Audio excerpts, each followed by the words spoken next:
1. Ciri-ciri makhluk hidup meliputi beberapa aspek yang membedakannya dari benda mati. Salah satu ciri tersebut adalah kemampuan untuk bernapas. Proses bernapas pada manusia melibatkan beberapa organ. Dari daftar berikut, manakah yang bukan merupakan bagian dari sistem pernapasan manusia? A. Hidung. B. Paru. C. Bronkus. D. Kulit. E. Trakea. 2. Sistem pernapasan pada hewan sangat bervariasi. Di antara kelompok hewan berikut, manakah yang bernapas dengan menggunakan insang?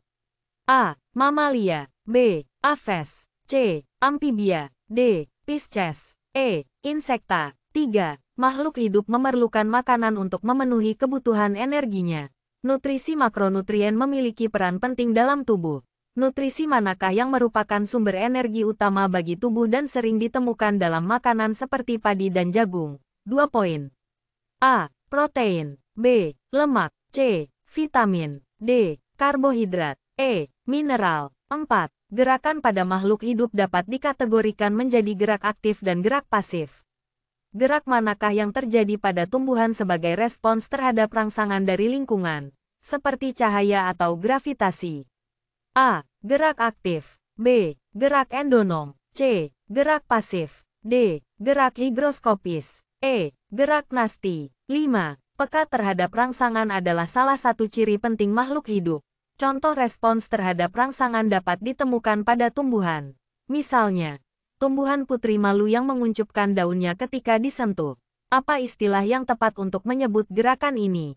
A. Gerak tropisme. B. Gerak taksis. C. Gerak nasti. D. Gerak endonom. E. Gerak higroskopis. 6. Proses pertumbuhan dan perkembangan merupakan aspek fundamental dalam kehidupan semua makhluk hidup.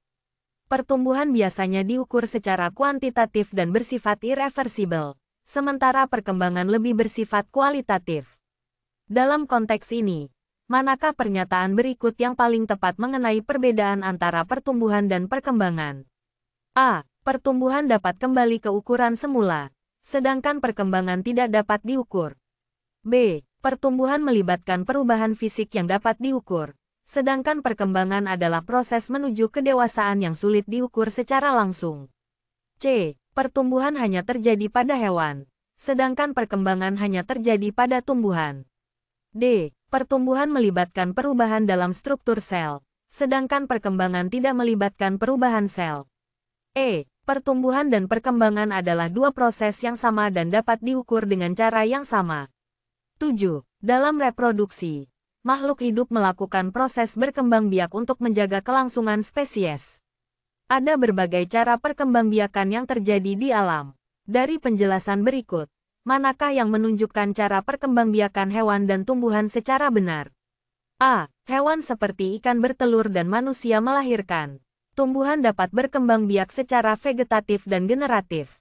B. Semua hewan bertelur dan semua tumbuhan berkembang biak dengan cara generatif. C. Hewan hanya dapat berkembang biak secara vivipar, sedangkan tumbuhan hanya secara vegetatif. D. Hewan yang bertelur beranak tidak dapat menghasilkan keturunan hidup, dan tumbuhan tidak memiliki cara berkembang biak generatif. E. Hanya hewan ovipar yang dapat menghasilkan keturunan melalui cara vegetatif. 8. Pengeluaran zat sisa merupakan proses penting dalam metabolisme makhluk hidup untuk menjaga kelangsungan hidup. Dalam konteks ini, manakah pernyataan yang paling tepat mengenai ekskresi dan proses metabolisme pada makhluk hidup? A. Ekskresi adalah proses di mana makhluk hidup menghasilkan energi dari makanan tanpa memproduksi zat sisa.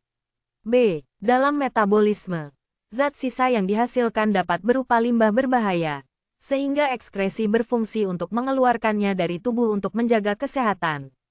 C. Semua makhluk hidup mengeluarkan zat sisa dalam bentuk gas, sehingga tidak memerlukan proses pengeluaran lainnya. D. Hanya hewan yang melakukan proses ekskresi, sementara tumbuhan tidak mengeluarkan zat sisa. E. Ekskresi hanya penting bagi makhluk hidup yang bergerak, sedangkan makhluk hidup yang tidak bergerak tidak memerlukan proses ini. 9. Adaptasi adalah kemampuan makhluk hidup untuk menyesuaikan diri dengan lingkungannya agar dapat bertahan hidup. Adaptasi dapat dibedakan menjadi morfologi, fisiologi, dan tingkah laku. Dari pilihan berikut, Manakah yang paling tepat mendeskripsikan masing-masing jenis adaptasi tersebut? A. Adaptasi morfologi adalah perubahan warna pada hewan untuk berkamuflase. Adaptasi fisiologi adalah kemampuan pengeluaran keringat untuk mendinginkan tubuh. Dan adaptasi tingkah laku adalah migrasi hewan saat musim dingin. B. Adaptasi morfologi hanya mencakup ukuran tubuh. Adaptasi fisiologi hanya berhubungan dengan metabolisme. Dan adaptasi tingkah laku hanya melibatkan perilaku makan. C. Semua jenis adaptasi bersifat fisik dan tidak melibatkan perilaku makhluk hidup. D. Adaptasi morfologi adalah perubahan dalam perilaku. Adaptasi fisiologi berkaitan dengan ukuran. Dan adaptasi tingkah laku adalah perubahan bentuk tubuh. E. Hanya adaptasi morfologi yang penting bagi kelangsungan hidup, sedangkan adaptasi fisiologi dan tingkah laku tidak berpengaruh.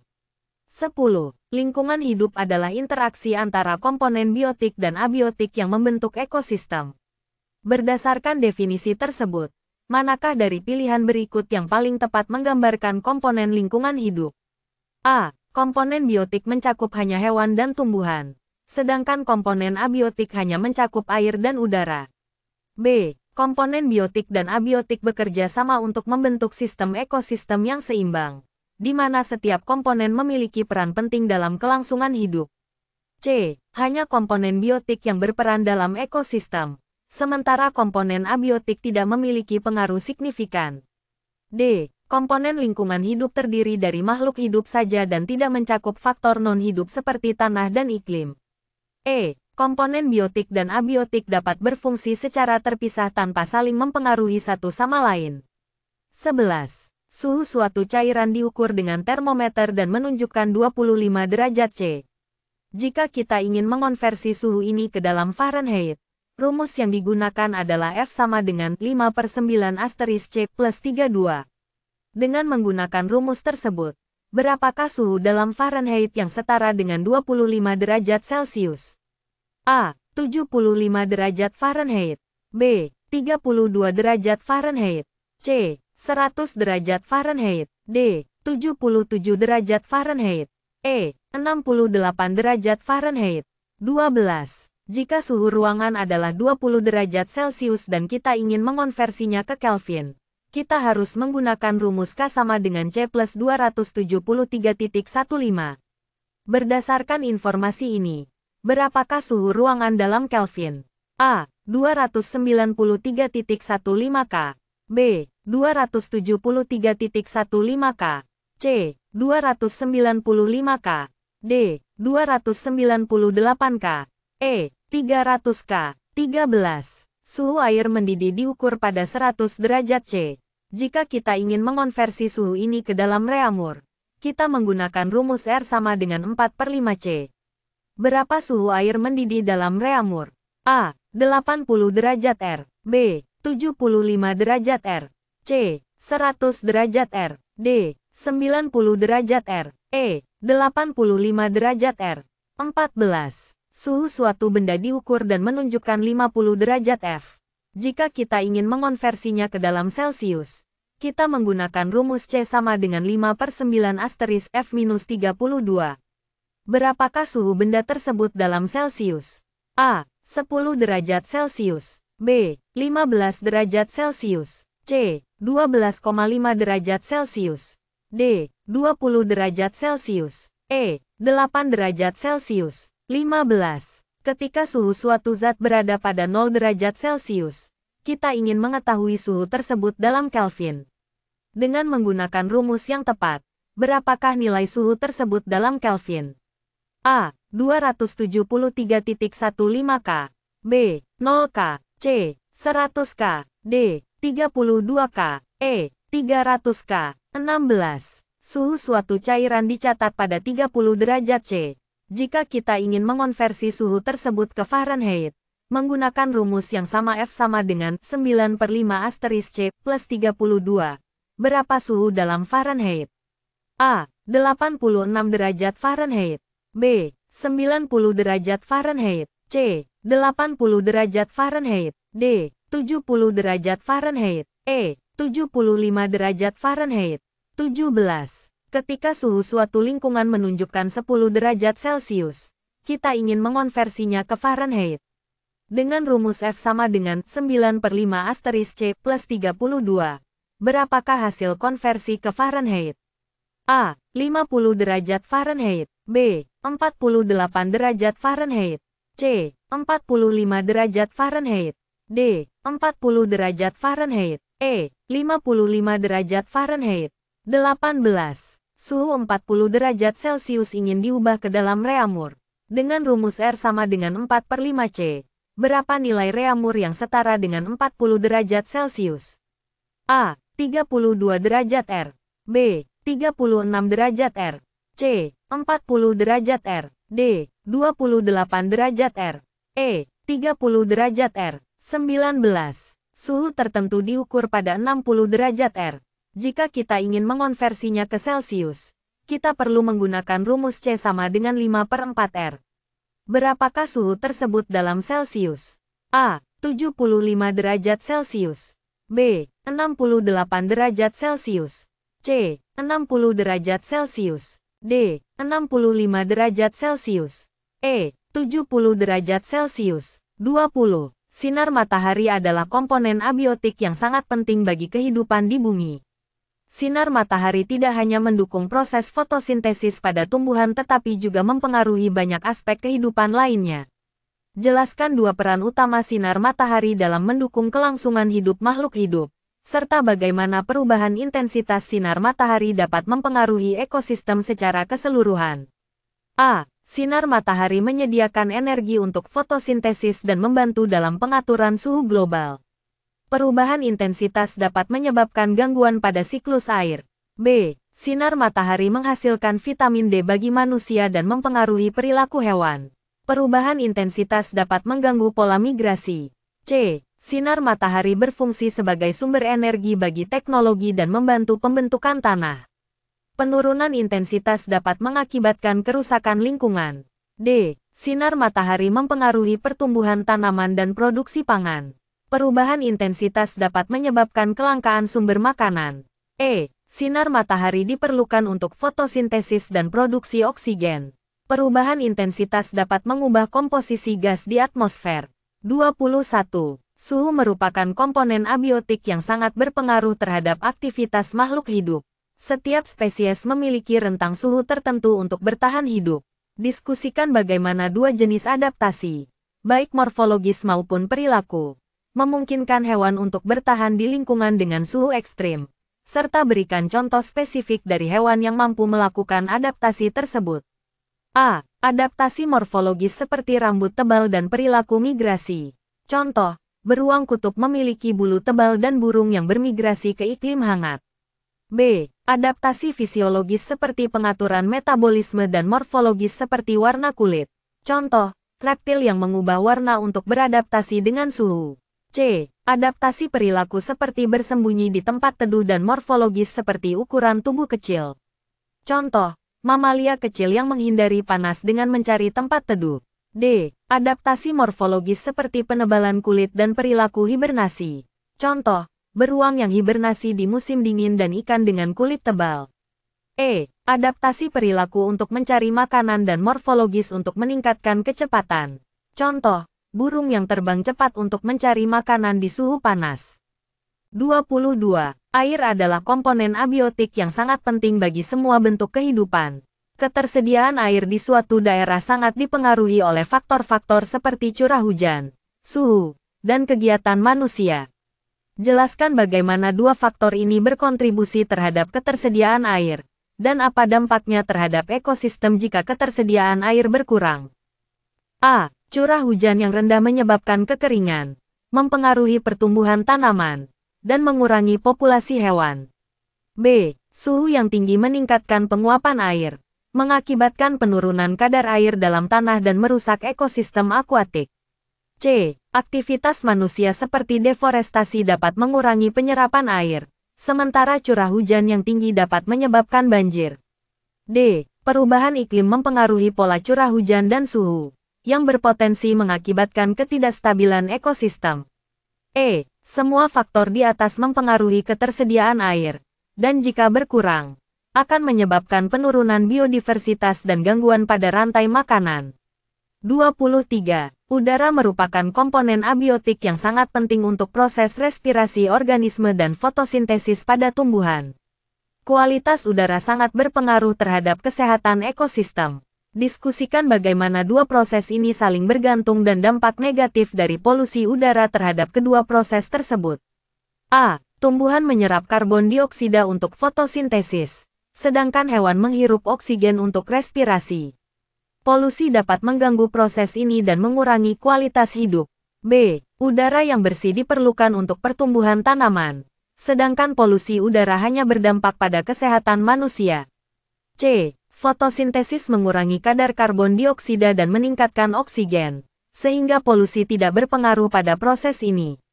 D. Hewan yang terpapar polusi tidak akan mampu beradaptasi dengan baik, yang berdampak pada ketahanan populasi mereka. E. Semua proses ini tergantung pada keseimbangan gas di atmosfer. Polusi udara dapat merusak pertumbuhan tanaman dan kesehatan manusia. 24. Tanah adalah komponen abiotik yang menjadi dasar bagi banyak ekosistem. Tanah tidak hanya menjadi tempat tumbuhan tumbuh, tetapi juga berperan dalam penyimpanan air dan mineral. Diskusikan dua fungsi utama tanah dalam ekosistem dan bagaimana kerusakan tanah dapat mempengaruhi keberlanjutan ekosistem. A. Tanah menyimpan air dan memberikan nutrisi bagi tanaman. Kerusakan tanah dapat menyebabkan kekurangan pangan dan penurunan biodiversitas. B. Tanah berfungsi sebagai habitat bagi banyak organisme dan membantu dalam siklus karbon. Kerusakan tanah tidak akan berpengaruh besar pada ekosistem. C. Tanah mengatur kualitas air dan mengontrol suhu. Kerusakan tanah tidak berdampak signifikan terhadap populasi hewan. D. Tanah dapat menyimpan limbah dan menguraikannya. Kerusakan tanah dapat meningkatkan pencemaran. E. Tanah berfungsi sebagai penampung air dan mendukung pertanian. Kerusakan tanah hanya akan mempengaruhi pertanian tanpa dampak luas. 25. Komposisi udara sangat penting bagi kehidupan di bumi. Keseimbangan gas-gas di atmosfer berperan dalam berbagai proses biologis dan fisik. Diskusikan dua gas utama yang diperlukan untuk kehidupan dan bagaimana perubahan dalam konsentrasi gas tersebut dapat mempengaruhi lingkungan dan kesehatan makhluk hidup. A. Oksigen dan nitrogen adalah gas utama. Penurunan oksigen dapat mengganggu respirasi makhluk hidup, sedangkan nitrogen tidak berpengaruh. B. Karbon dioksida dan oksigen adalah gas utama. Kenaikan karbon dioksida dapat menyebabkan pemanasan global, sedangkan oksigen penting untuk kesehatan. C. Argon dan oksigen adalah gas utama. Perubahan konsentrasi argon tidak berpengaruh pada kehidupan, tetapi penurunan oksigen dapat mematikan. D. Oksigen dan karbon dioksida sangat penting. Kenaikan karbon dioksida dapat mempengaruhi fotosintesis dan kualitas udara. E. Nitrogen dan argon adalah gas utama. Perubahan konsentrasi tidak berpengaruh pada makhluk hidup, tetapi dapat mempengaruhi iklim. Isian singkat. 1. Simbiosis merupakan segala jenis hubungan atau interaksi antara dua organisme berbeda yang hidup bersama secara erat. Apa fungsi utama dari simbiosis dalam ekosistem? Keseimbangan, keseimbangan, keseimbangan. 2. Mengapa pencemaran lingkungan menjadi masalah global? Penyebab utama dari pencemaran lingkungan adalah manusia, manusia, manusia. 3. Ada beberapa jenis polutan yang dapat mencemari air. Apa dampak langsung dari pencemaran air terhadap kesehatan manusia? Penyakit, penyakit, penyakit. 4. Ada beberapa macam limbah yang sering menjadi penyebab pencemaran tanah. Apa konsekuensi jangka panjang bagi ekosistem? Kerusakan, kerusakan, kerusakan. 5. Uraikan pengertian efek rumah kaca dan sebutkan gas-gas yang berkontribusi terhadap fenomena ini. Apa dampak dari efek rumah kaca terhadap perubahan iklim? Pemanasan, pemanasan, pemanasan. Pilihan ganda kompleks. 6. Simbiosis adalah hubungan antara dua makhluk hidup yang berbeda jenis dan hidup bersama di suatu daerah. Dalam konteks simbiosis, terdapat beberapa jenis interaksi, seperti mutualisme, komensalisme, dan parasitisme. Dalam simbiosis mutualisme, kedua organisme saling menguntungkan, sedangkan dalam komensalisme, hanya satu pihak yang diuntungkan tanpa merugikan pihak lainnya. Pertanyaannya, manakah dari pasangan berikut yang termasuk dalam kategori simbiosis mutualisme dan komensalisme? bakteri Rhizobium sep, dan tumbuhan kacang-kacangan. Tumbuhan paku yang menempel pada pohon, cacing perut dan manusia, lebah dan tumbuhan berbunga, kucing dan tungau. 7. Pencemaran lingkungan adalah dampak dari tindakan manusia yang mengakibatkan kondisi buruk terhadap lingkungan. Terdapat berbagai jenis pencemaran, termasuk pencemaran air dan udara. Pencemaran air dapat disebabkan oleh limbah padat, limbah organik, dan limbah kimia. Sementara itu, pencemaran udara sering kali diakibatkan oleh emisi kendaraan bermotor dan aktivitas industri. Dari pilihan berikut, mana yang dapat menjadi penyebab pencemaran air dan pencemaran udara? Limbah cair dari industri, oksida belerang dari pembakaran batu bara, pestisida yang dibuang ke saluran air, karbon dioksida dari kendaraan bermotor, limbah organik dari rumah tangga. 8. Dari berbagai jenis pencemaran, pencemaran udara menjadi salah satu masalah serius yang dihadapi oleh banyak negara. Pencemaran ini dapat disebabkan oleh berbagai senyawa kimia, termasuk oksida karbon dan klorofluorokarbon (CFC). Oksida karbon dapat menyebabkan efek rumah kaca dan gangguan pernapasan, sedangkan CFC berkontribusi pada penipisan lapisan ozon. Dari pilihan di bawah ini, mana yang termasuk dalam jenis pencemaran udara dan memberikan dampak negatif? Karbon monoksida dari kendaraan, freon dari peralatan pendingin, limbah cair dari pabrik, gas metana dari pembusukan, pestisida yang terbawa angin. 9. Dalam konteks simbiosis, terdapat interaksi yang merugikan satu pihak dan menguntungkan pihak lain, yang dikenal sebagai parasitisme. Beberapa contoh parasitisme yang umum adalah cacing perut pada manusia dan tungau pada kucing. Namun, ada juga bentuk interaksi lainnya yang netral, di mana kedua pihak tidak saling mempengaruhi. Dari pilihan di bawah ini, mana yang merupakan contoh parasitisme dan netralisme? Tanaman benalu dan pohon mangga, kambing dan ayam yang mencari makanan di area yang sama, cacing perut dan manusia, tumbuhan paku yang menempel pada pohon, cacing gelang pada ikan. 10. Pencemaran lingkungan, khususnya pencemaran air, menjadi masalah yang semakin serius. Pencemaran ini bisa disebabkan oleh berbagai jenis limbah seperti limbah padat, limbah organik, dan limbah kimia. Limbah organik dapat menyebabkan pertumbuhan mikroorganisme yang tidak terkendali, sedangkan limbah kimia seringkali berbahaya bagi kesehatan. Dari pilihan berikut, mana yang merupakan jenis limbah yang dapat mencemari air dan juga mengganggu kesehatan ekosistem? Limbah padat dari rumah tangga, limbah kimia dari aktivitas industri, limbah organik dari pertanian, pestisida yang digunakan dalam pertanian, limbah cair dari restoran. Menjodohkan. 11. Menjodohkan keterangan jenis simbiosis dengan contohnya di bawah ini. Simbiosis mutualisme X tumbuhan paku menempel pada pohon. Simbiosis komensalisme X kucing dan tungau. Simbiosis parasitisme X bakteri Rhizobium sep dengan tumbuhan kacang-kacangan. 12. Menjodohkan keterangan jenis pencemaran dengan penjelasannya di bawah ini. Limbah padat X dapat menyebabkan pertumbuhan mikroorganisme yang tidak terkendali. Limbah organik X mampu mengubah kepekatan air dan warna air. Limbah kimia X mengandung bahan-bahan berbahaya seperti deterjen dan pestisida. 13. Menjodohkan keterangan jenis polutan dengan penjelasannya di bawah ini. Oksida karbon X berkontribusi pada penipisan lapisan ozon. Klorofluorokarbon X dapat menyebabkan efek rumah kaca dan gangguan pernapasan. Oksida belerang X menyebabkan hujan asam yang korosif. 14. Menjodohkan keterangan jenis pencemaran dengan dampaknya di bawah ini. Pencemaran air X gangguan pada biota air dan kesehatan manusia. Pencemaran udara X iritasi pernapasan dan infeksi saluran pernapasan. Pencemaran tanah X degradasi kualitas tanah dan tanaman. 15. Menjodohkan keterangan sumber pencemaran dengan jenis pencemarannya di bawah ini. Aktivitas industri X menghasilkan oksida nitrogen dan karbon. Kendaraan bermotor X menyebabkan limbah kimia dan pestisida.